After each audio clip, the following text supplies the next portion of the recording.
The far right only want free speech to claim heir to the throne, get rid of the democratic process, and get rid of everyone they dislike.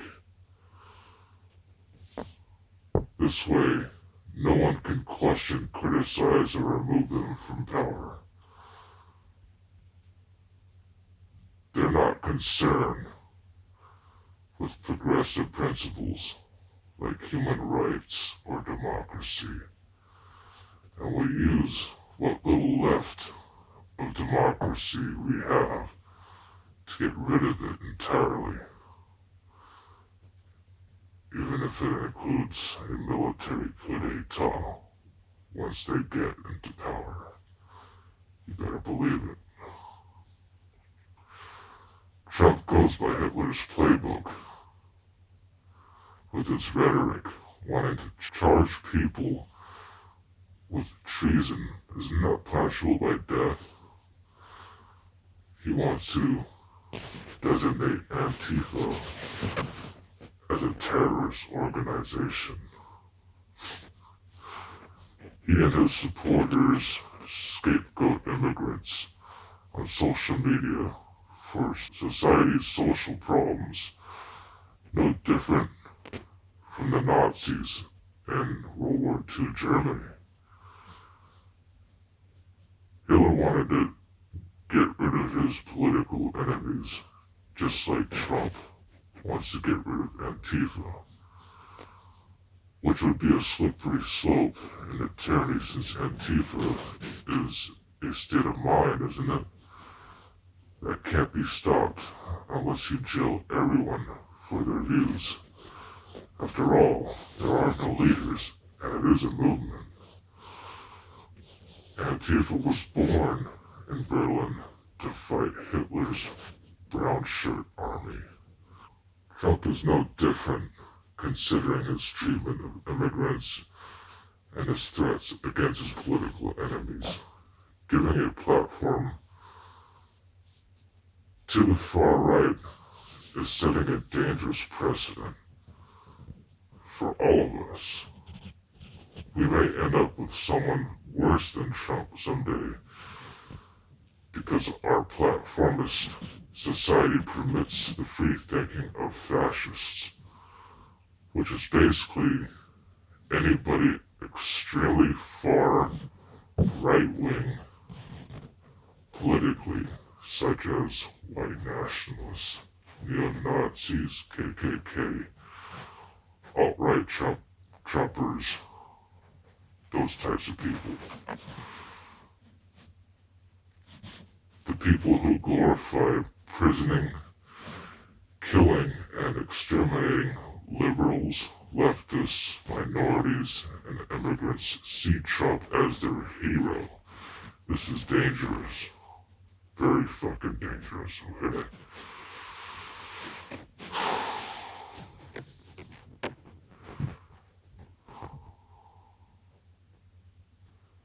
Dignifying fascists with a platform for debate is the first step toward your death.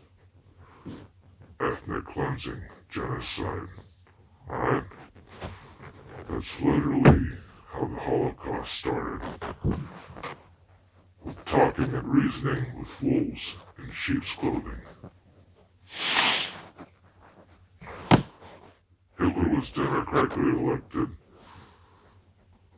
just like Trump and many other fascists throughout history. If America is attacked, Trump will use terrorism as an excuse. The excuse he needs to crack down on dissent. And people trying to fight back in the streets, he can always use the War Powers Act to suspend the Constitution and stop you with his military, basically. In times of turbulent enough, he can always declare a national state of emergency, put us under martial law in all 50 states, so everyone is living under kind of like group punishment, if you will. America is in the middle of an 18-year-old war, the longest war it's ever been in, mainly the war on terror. That war can expand into larger countries like Russia if we attack Iran. As an example, which would be enough to set off a chain reaction of protests and national outrage. If Trump enacts the draft, major rioting will spread, and he will use that to enact martial law, and the fascists who voted for him will cheer, and they are fascists in their ideology. Far-right extremists, Klansmen, Nazis, neo-Nazis, whatever. Now with Hitler, he blamed the burning down of his parliament building on the communists in order to take power. And everything went to hell in a handbasket after that. Before that, Germany was a republic, just like us. We're a republic right now. They call it a nation of laws, right? And it's a representative democracy. Actually, no democracy. We have some values, but it's like we're basically ruled by presidents, mayors, governors, etc. And they basically tell us what to do. Lawmakers, they tell us what to do. Congress, they tell us what to do. It's like, yeah, we vote for these people, but our opinion about them is carefully crafted by the media, the corporate mass media. So no matter who we pick, there's always a corporate agenda behind it that's self-serving to the ruling elite, the ruling class, and that's hurtful to us. Anything that helps them hurts us, and anything that helps us hurts them. It's a zero-sum game. What would Trump do if another 9/11 happened? Just think.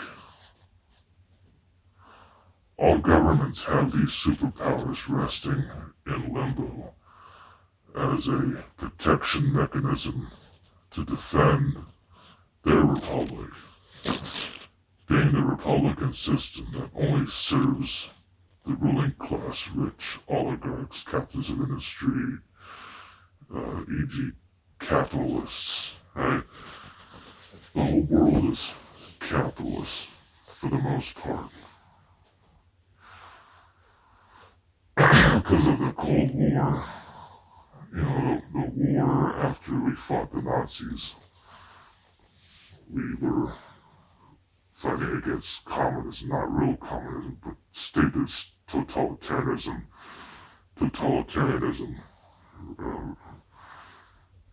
Communism, as you all know, the mainstream version of it has really nothing to do with Karl Marx, has nothing to do with the community. It has to do with the government taking over the means of production and running it for themselves, if not a handful of elites. And that is the antithesis of communism. True communism is where the community, not only have they taken over the means of production, but they pretty much run the rest of society like a democracy. Rights in a true democracy are permanent no matter what the circumstances, which means it's non-revocable by the state, and in some cases the state does not exist as a protection mechanism of the people. Freedom under the Republic can always be taken away In a real democracy, workers, unions, voters run everything, direct without bosses, military, police, leaders, politicians, presidents, or tyrants alike. The result, an egalitarian proletarian society living under democratic rule. That means the end of poverty, work exploitation, and racist wars. So like the wars that we have, they're always targeting the poor. And who's living in those poor communities? Brown people, Latino people, black people. They're preying on them. And it's all for oil. It's all for the contractors. It's all for Keller, Brown and Root, Halliburton, Bechtel, Boeing, Lockheed Martin, the Carlo Group. It's all for those guys. It has nothing to do with freedom. It's all about enriching energy companies, the oil companies, the bankers. It's all about capitalism. It's all about money. It's all about, I don't want to get rid of money necessarily. I just want to take over the means of production so that we can run the workplace like a fucking democracy, get rid of these tyrants who are treating us like shit, who don't want to train people properly, and if you don't learn quick enough on the fucking job, then you're ASCII. You get the fuck out and go live on the street.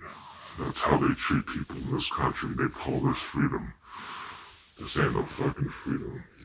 People, this is, we're living in tyranny of the rich.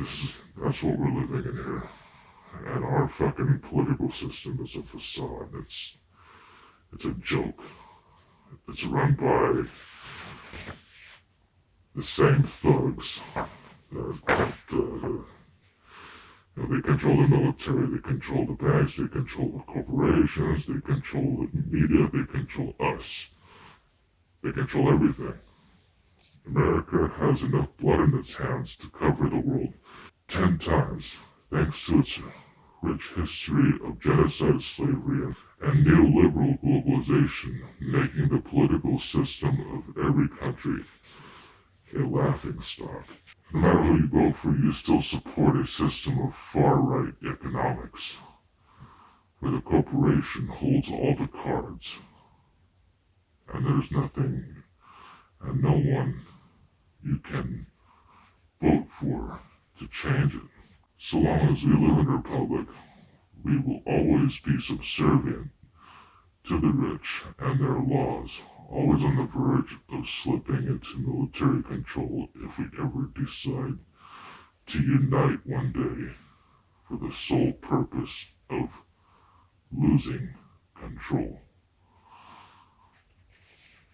If we never fight back, we will always live under their rule, always under a republic, so that the means of production will always be run to channel the fruits of our labor into the hands and mouths of the ruling elite, the ruling class rich, the 1%, the fucking, whatever you want to call them, it's all the same people to me.